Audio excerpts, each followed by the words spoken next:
Hey guys, welcome back to my YouTube channel. I am the Nurse Haskins coming to you. No, I'm not coming to you live, but I'm coming to you today. Today, guys, I want to talk about something that's very near and dear and true to me. I want to talk about work-life balance. So in this video, you don't actually have to be a nurse to watch this video, but I do want you to do something for me. If you can share this video, it would mean so much to me. Let's talk about work-life balance. How do you obtain it? Okay, you've decided you want to go to school. Maybe you're newly married. Maybe you just had a baby or found out that you're pregnant while you're in school. Maybe you just had a ready-made family kind of, combined, and you combine families, or maybe you just got divorced. So let me just be a little transparent in this video, guys. When I was in nursing school, I went through like a bad relationship breakup, got married, and got divorced. All this happened during my path of becoming a nurse. And it's about work-life balance. I will tell you guys, it's not easy. First thing I had to do was I had to regroup.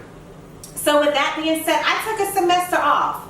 Sometimes you just have to back up in order to obtain work-life balance. I understand, trust me, I understand when you have a goal that you set for yourself, and by 2018 you're going to be the CEO of your company. By 2019 you're going to own your own business, you're going to travel the world, you have all these goals set for yourself. And then what? Life happens. Life happens to the best of us. Guys, I will tell you, I know firsthand, life happens to the best of us. And it knocks you off your feet. It really does. And there's nothing that you can do about it. But what happens when you're on a career path and life happens? I will tell you. First thing you do is just get a hold of yourself. Get a hold of yourself. Don't beat yourself up. There are some circumstances that you didn't ask for. It just happens. And it's about work-life balance. So one thing I will say, most of us, majority of us, we do have to work, right? So some people can change their work hours. I went from working like night shift to day shift. And then I went from working 12-hour shifts to 8-hour shifts because I had children. I had a family at home. So a lot of jobs are very, very conscious of work-life balance. And that's very important. So if you're interviewing for a job and they ask you what you're looking for, work-life balance, work-life balance. Make sure you say that in your interview, because people have to understand that you have a life outside of work, right? Going to school is something that you add on to your plate. You decided that you want to do that, but you still have to find that balance. So that's why I talk about planning so much. I always talk about planning because I'm a planner. There are so many people that aren't planners, but you have to plan for things. And then things happen, and guess what? They happen, you move on from them, and you keep going.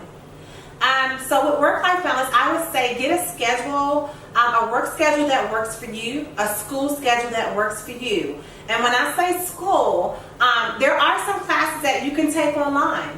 There are some classes like I discipline myself to be an online learner. I wasn't always an online learner. A lot of my classes in undergrad and technical college, they were like in person, because I needed someone there so I could ask a question. I told you guys in my previous video, I'm a question asker. Hey, I'm sorry, I have a question. But guess what? When online, you can do the same thing. You ask your professor in the beginning of your class, what's your turnaround time for response? Like, how soon can I expect a response? And with that being said, I think it should be like 48, no more than 72 hours. But be proactive in your learning. You have to be proactive. Just like you would if you were in front of the instructor, you have to be proactive. Also, with online learning, it's about discipline. I had to become a disciplined learner because my grad classes were like online. They were distant. They were, I asked questions at the beginning, is there a cell phone I can reach you on? Is there an email? What are your office hours online so that I can communicate with you if I have a question? So with that being said, just like you are when you're in front of your instructor or professor, you have to develop that same discipline when you're taking online classes. You have to set aside your study time. You have to say no to some social events. Honestly and truly, I think I missed a funeral of a family member. I mean, it was in New Jersey. I'm just being honest. But I had an important exam. I think it was like my final exam.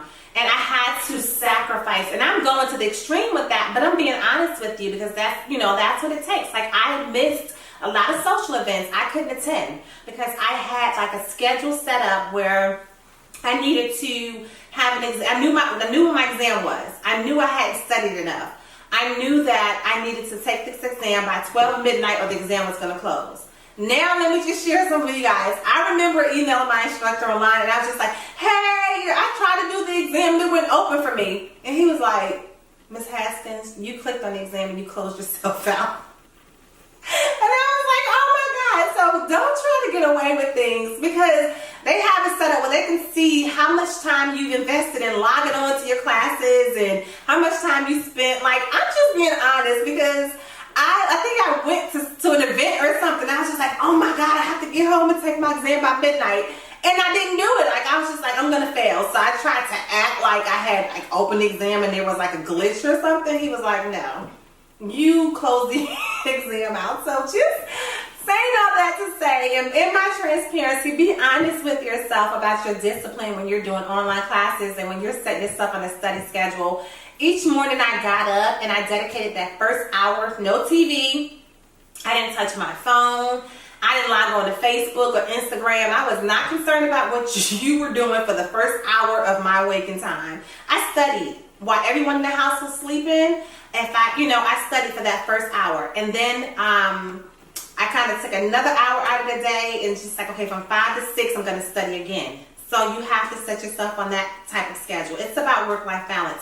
But on the weekends, I dedicated my time to studying during the week so that on the weekends I could accompany, my children or my husband to events because you have to have that balance or you are going to go crazy. I promise you. Like, you're just going to start dreaming about paragraphs that you read. Like, it will be overwhelming. So you have to find that balance. Like, have some me time.